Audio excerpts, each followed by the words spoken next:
In the world of cozy gaming, hardware isn't just a platform. It's your gateway to comfort, connection, and calm. And lately, that gateway has been evolving quickly. The Nintendo Switch 2 is finally here, and I've spent a full month with it in my hands. But it's not the only newcomer. The Lenovo legiongo S, now running SteamOS with a powerful Z1 Extreme chip, is also stepping into the cozy handheld space. Hey friends, I'm Autumn. Welcome back to Cozy Cartridges, your spot for gentle adventures, slow-paced stories, and the coziest corners of gaming. If comfort is your priority, you're in the right place. So grab a warm drink, get comfy, and let's explore this new era of cozy handheld gaming together. Let's start with the big one, the Nintendo Switch 2. I've been using this daily for the past month, and honestly, it's like slipping on your favorite sweater. Just, with way better resolution. The screen is bright and vivid, a huge step up for handheld players. LCD technology has come a long way, and, to my untrained eye, the difference between the Switch OLED and the Switch 2's LCD is barely noticeable. Games like Fantasy Life I and Hogwarts Legacy finally feel like they belong in this generation. And across the board, many games run smoother. More stable frame rates, faster load times, even without designated patches. One of the nicest surprises has been how portable this device has been. I expected the larger size to feel bulky, but it's great for lounging in bed, especially with the grip attachment I picked up. I even traveled with it recently. Fun story. When I pulled it out at airport security, the TSA agent looked at me and asked, "Is that the new Switch? It looks so sleek." Yes, yes it does. I also tested mouse mode in Rune Factory Guardians of Azuma, and it was incredibly smooth. I'm not a PC gamer, so it took a little fumbling on my end, but the system automatically detects when you set a Joy-Con on a flat surface. It's a clever feature, and I hope more games support it in the future. All in all, I'm in love with the Switch 2 and feel incredibly lucky to have spent the last month with it. Now, for all of my love of the Switch 2, there's still a few things that give me a pause. As my dad always says, nothing in life is ever perfect. First off, battery life. It's not terrible, but it's not great either. With the more powerful hardware, it's no surprise that runtime takes a hit, especially in demanding games. I find myself charging more often than I'd like during longer handheld sessions. I've gotten a little over 2 hours of gameplay on Rune Factory. That said, this isn't just a Nintendo issue. Even the latest PC handhelds aren't exactly battery champs. It seems like this is the trade-off we're stuck with for power in a portable form. Next, physical games, or rather, the slow disappearance of them. It's becoming harder and harder to find cozy games, or really any games, getting true physical releases. So far, Atlas, Sega, and NIS have certainly let us down. But with the Switch 2 still supporting cartridges, it feels like such a missed opportunity. Collecting has always been part of the joy for me, especially with cozy and niche titles, so watching the digital-only trend continue is disappointing. Hey, even a shareholder agrees. Game key cards are a half-baked measure. And finally, Nintendo. Where is our Direct? We're well into the summer, and we're still waiting on a proper first-party showcase for the Switch 2. There's tons of potential here, but right now it feels like we're in limbo. and I would love to see what studios have been cooking up for this new hardware. And now, the surprise challenger. Everyone's been debating Switch 2 versus Steam Deck OLED as the handheld to own in 2025, but for me, the dark horse worth talking about is the newly released Lenovo Legion OS SteamOS. I picked it up using my Best Buy points. The deal made it feel slightly more reasonable, but let's be real, my wallet is still giving me the stink eye. I've never really owned the latest and greatest tech, so I was genuinely excited when Ari and I went to pick it up in person. Ari is my dog and the love of my life, in case you haven't figured out. Straight out of the box, the setup is refreshingly simple. And my first impression? It's huge, but sleek, light, and surprisingly ergonomic. It's slimmer than the original Legion Go and ditches the detachable controllers, but I actually prefer that. I almost never play in tabletop mode, and the molded grips on the back make it comfortable enough that I don't need to buy a separate accessory just to hold it for longer stretches. But here's the real game changer. It natively runs SteamOS right out of the box, powered by the Z1 Extreme chip and packed with 32 gigabytes of RAM. So, what does that mean for cozy gamers?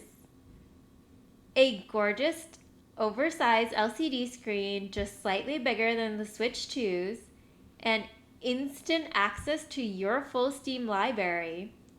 If you've been building up a cozy collection on PC, this is a way to take those games on the go without any tinkering. Yes, we have the Steam Deck, but let's be real, it's starting to show its age. So, all I had to do was download a quick system update, log into my Steam account, and boom, the familiar Steam interface right in my hands. I immediately started downloading games I've been dying to play portably, like Yakuza Like a Dragon, Tales of Berseria, and Fields of Mystria. I'm just a girl who loves playing games in bed, in the simplest, most relaxing way possible.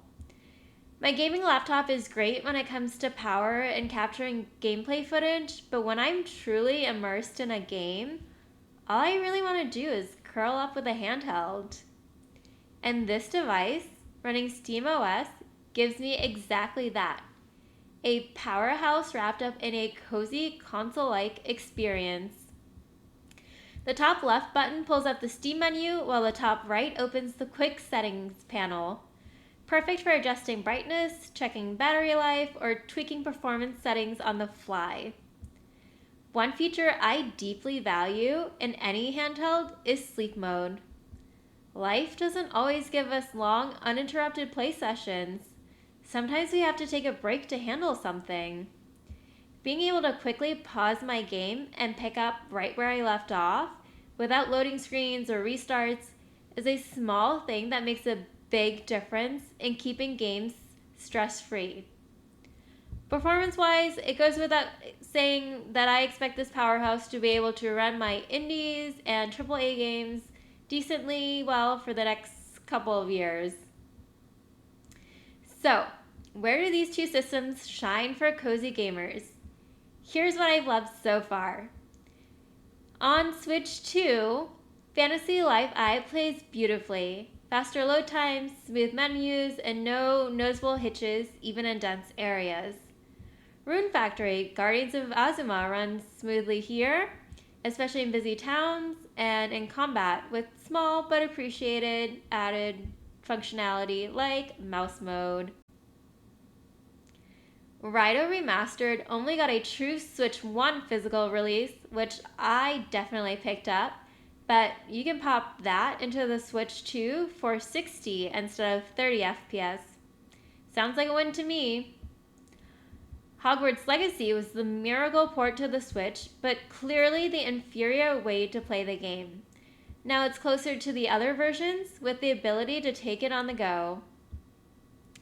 On the legiongo S, Fields of Mystria is, as an early access game, not available on console yet, so this has been a great way to take a first look at the game.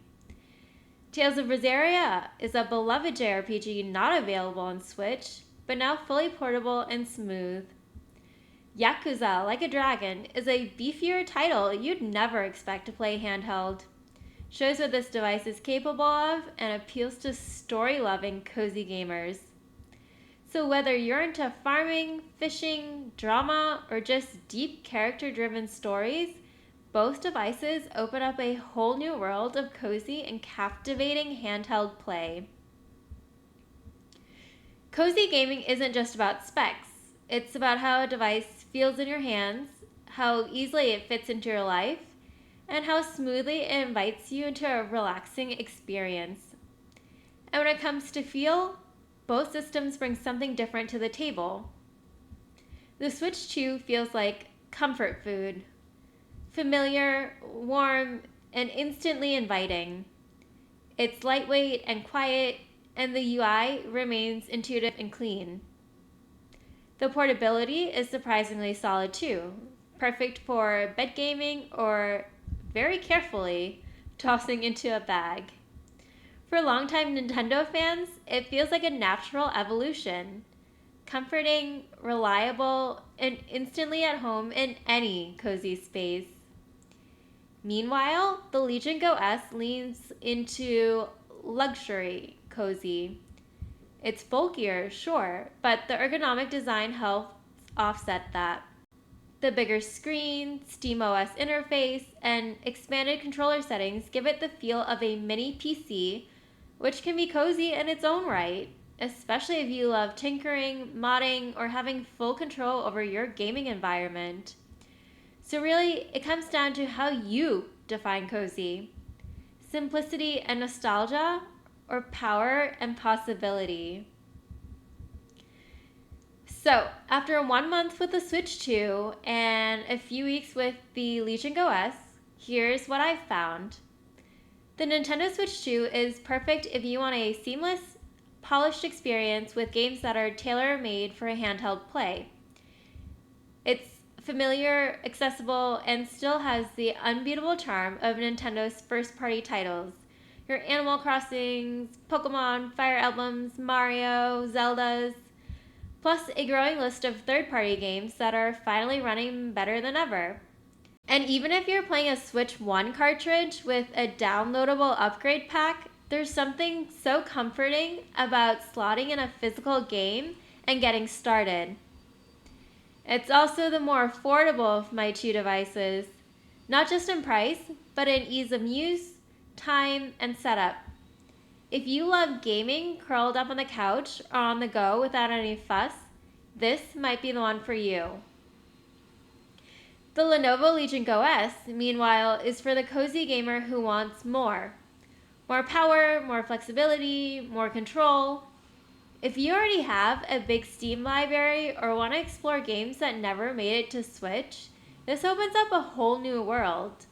Games like Fields of Mystria, Tales of Berseria, Yakuza, or My Time at Sandrock, with mods and custom settings, play beautifully here. But it comes with caveats: a higher price, a steeper learning curve, although drastically easier than a PC handheld running Windows, and a system that, while impressive, might be more than what a casual gamer needs. Ultimately, I don't think there's a single cozy handheld to rule them all. What I love is that we're entering an era where you can define your cozy. Whether that's flipping through menus in a classic JRPG or relaxing with your modded farm on a larger screen.